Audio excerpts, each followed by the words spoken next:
Hi Gloria, how are you doing today? Good. Good.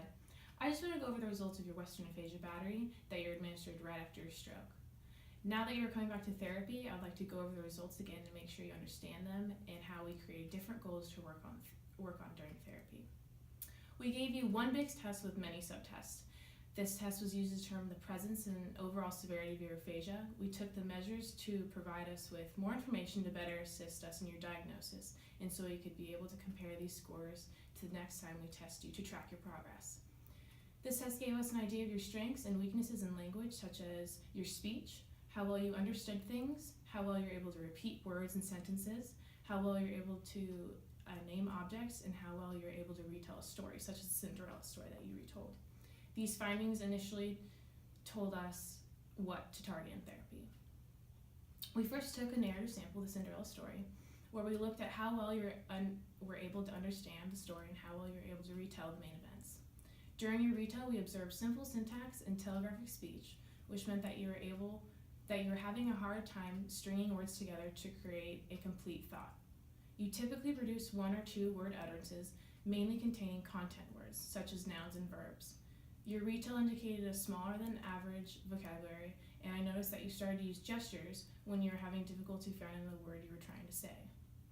We also administered a naming and word finding test to assess how well you're able to name objects and connect their meaning to a word. Do you remember when we asked you questions like, what is this, and where can you find a stamp?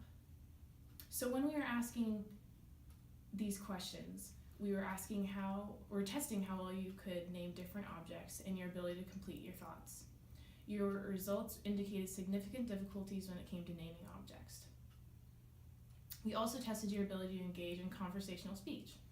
What we were looking for here was your ability to speak fluently without stopping and having to think of the word that you wanted to say, and how well you're able to communicate what you wanted to say.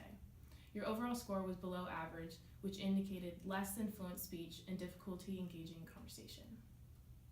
We additionally assessed how well you're able to understand questions and commands. You responded correctly to most of the yes or no questions and were able to perform simple identification tasks such as pointing to a pencil. Your greatest difficulty was observed when you were asked to listen and perform multi-step tasks such as point to the comb with the pencil. You performed much better when we broke these multi-step directions into separate directions. We also tested how well you could repeat various word and number combinations with increasing complexity and eventually build these into sentences. Your results indicated that you experienced severe difficulty when trying to repeat most of these words, numbers, and sentences. We hope to see a change in these results as you continue through therapy and hope to improve some of the areas of language and communication that have been most difficult for you. We recommend focusing on functional conversation and increasing the complexity of your expressive language. Do you have any questions? No. Okay, thank you.